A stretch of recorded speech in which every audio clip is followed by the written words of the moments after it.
সীমাদিকে আমি বেশ কয়েক বছর ধরেই চিনি। আমাদের বাড়ির দুটো বাড়ি পরেই জেঠু জেঠিমার বাড়ির পরিচারিকা। দোহারা চেহারা, গোলগাল মুখ, বেশ পরিপাটি করে রাখে নিজেকে। বয়স বছর 42-43। 2-1 টাকারও হিসেব করে সীমাদি। জোর গলায় বলে, নিজের পরিশ্রমের পায়ে পয়সা ছাড়বো কেন? কেউ আমায় ঠকাবে এ আমার সহ্য হয় না। তাছাড়া কাজলের বাপ যখন আমায় ছেড়ে বোম্বে চলে গেল, তখন আমার মুখের ওপর শ্বশুর বাড়ি বাপের বাড়ি দুয়ের দরজা বন্ধ হয়েছিল। এই গতরটা খাটিয়েই সৎ পথে রোজগার করেছি। আমার খাটুনির পয়সা আমি কাউকে মারতে দেব না। কাজলের বয়স তখন মাত্র 3।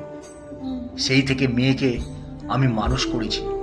পড়াশোনা করিয়ে নিজের পায়ে দাঁড় করিয়ে তবে বিয়ে দেব।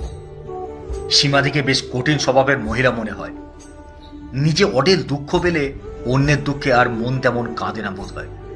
সেই জন্যে সীমাদিকে কখনো নরম হতে দেখিনি। কোনো বাড়িতে কেউ মারা গেলে বেশ অবলীলায় এসে বলে, আজকে সুবীরের বাবা মারা গেল বুঝলে। তাও ভালো মারা গেল, নিরুদ্দেশ তো হয়নি। এই সীমাদিকে আমি চিনি প্রায় 3 বছর। প্রচণ্ড স্পিডে হাঁটে, দ্রুত কাজকর্ম করে, অনেকের বাড়িতে কাজ করে, তাই সময় কোথায় নষ্ট করার। আজ সকালে বেরোচ্ছি, দেখি সীমাদি একটা রিক্সায় করে এসে নামলো জেঠুর বাড়িতে। আমি দেখি একটু তাজ্জব হয়ে গেছি। প্রচণ্ড দ্রুত হাঁটা সীমাদি হঠাৎ রিক্সার জন্য 20 টাকা খরচ করছে। আমায় দেখে হেসে বলল, চললে? আমি বললাম, তুমি আজ হঠাৎ রিক্সায়? শরীর ঠিক আছে তো? ব্যাগ থেকে 20 টাকার বদলে 25 টাকা দিয়ে রিক্সাওয়ালাকে বলল, 5 টাকা চা খেয়ে নিও। আমায় আস্তে করে বলল, বয়স দেখেছ রিক্সাওয়ালাটার? অন্তত 72-74 হবে। রিক্সা নিয়ে চুপ করে বসে আছে দেখলাম। পাশে আরও 5টা রিক্সা ছিল। প্যাসেঞ্জাররা সবাই অন্য রিক্সায় চেপে চলে গেল। ওদের তাড়া ছিল। বুড়ো টানতে পারবে না ভেবে কেউ উঠল না। বুড়ো দেখে কেমন একটা করে তাকিয়ে আছে। এমনি এমনি কি এই বয়সে রিক্সা নিয়ে বের হয়?